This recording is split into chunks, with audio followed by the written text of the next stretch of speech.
겨울은 유난히 더 춥지 않나요? 이게 추우니까요. 몸도 더 좀 무겁게 느껴지고 아침마다 이불 밖을 벗어나기가 좀 힘들더라고요. 안 그래도 날이 추워지니까 네. 아침에 일어나면 몸이 붓고 뻣뻣한 게 겨울철에는 특히 더 앓는 소리가 더 많이 나는 것 같아요. 겨울철에 이 중년 여성분들이 많이 경험하는 증상 중에 하나인데요. 그 이유는 우리 관절이 신체 중에서도 외부의 온도 변화에 민감하게 반응하는 기관이기 때문입니다. 자, 그런데 문제는 관절에 통증이 있는 경우죠. 왜냐하면 겨울철에 활동량이 줄어들기 때문에 그만큼 몸의 기관들이 수축이 되고 혈액순환까지 원활하게 이루어지지 않는 경우가 많거든요. 특히 관절 움직임의 경직은 인대나 연골 등 주변 조직의 염증을 가속화해서 증상을 악화시키는데요. 그걸 그대로 방치하게 되면 연골이 이렇게 점점 닳면서 관절 통증을 야기하는 퇴행성 관절염으로도 이어질 수 있기 때문에 겨울철에는 더욱더 주의를 기울이셔야 합니다.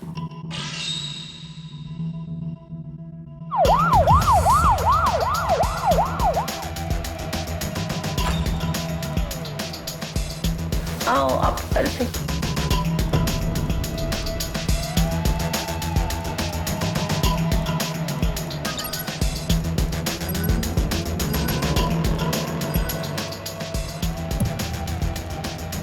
와. 어이구. 400만 원? 네.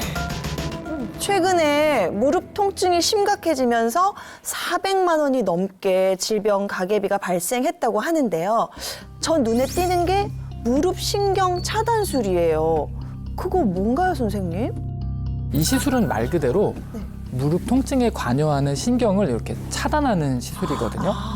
통증을 느끼는 신경 주위에 약물을 이렇게 주입해서 안정화시켜줌으로써 통증 경감 효과를 보는 건데 현재 무릎 신경 차단술을 받았다면 아마도 퇴행성 관절염이 꽤나 진행된 상태가 아닐까 이렇게 예상해 봅니다. 위기의 주부님께서 우리 관절 통증을 심하게 느끼고 계시다 이렇게 여겨지는 분이 또 있습니다. 자, 꾸준하게 우리 침 치료와 도수 치료를 받아오신 거거든요. 중년 여성의 경우에는요, 관절염이 한번 발생했다 그러면 자, 무릎, 손, 어깨, 허리 등 온몸으로 번지기 때문인데요. 무릎이 아프면 자연스럽게 이 아프지 않은 무릎 쪽으로 힘을 주게 됩니다. 이런 자세가 오랫동안 이어지게 되면 연골 손상이 더욱더 가속화될 수가 있고요. 결국에는 우리 허리 뒤쪽에도 이 불필요한 힘 또한 가해지게 되는 겁니다. 그러면은 허리에까지도 무리가 가잖아요. 네, 맞습니다. 무릎 관절에서 시작이 되지만 결국 이제 자세가 잘못되면 척추 쪽에도 무리가 가게 되면서 허리 디스크 같은 허리 질환까지 발전할 수가 있죠. 병이 병을 부른다는 말이 관절염을 두고 한 말이 많네요. 네, 특히 중년 여성들의 경우에는 더욱 조심해야 되는 질병이 바로 퇴행성 관절염입니다. 실제로 퇴행성 관절염은 여성 환자가 남성에 비해서 무려 2배 이상 많은 것으로 보고되고 있는데요. 50대 이후에 관절염을 진단받는 여성 환자 수가 급격하게 늘어나게 됩니다. 그 이유가 바로 이 연골을 지탱해주는 연골 세포의 활성에 큰 역할을 하는 바로 여성 호르몬이 급격히 줄어들기 때문입니다. 그러니까 저희 친구들도 보면 선생님 말씀하셨듯이 시술 받는 것도 있지만 수술한 친구도 지금 굉장히 많아요. 갱년기 지나고 나서 이 무릎에 완전히 튼튼한 친구들이 거의 없을 정도로 이 진짜 안심할 수 없는 그런 거네요.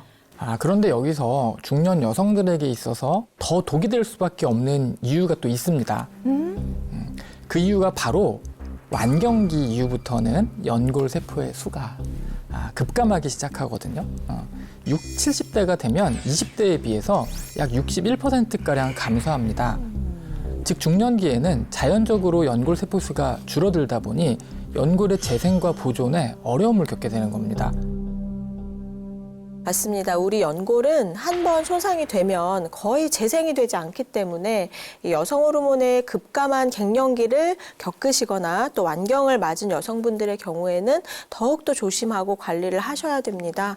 최대한 관절염이 진행되지 않게 관리를 하고 또 이미 진행이 되었다면 최대한 늦추는 것이 가장 중요합니다.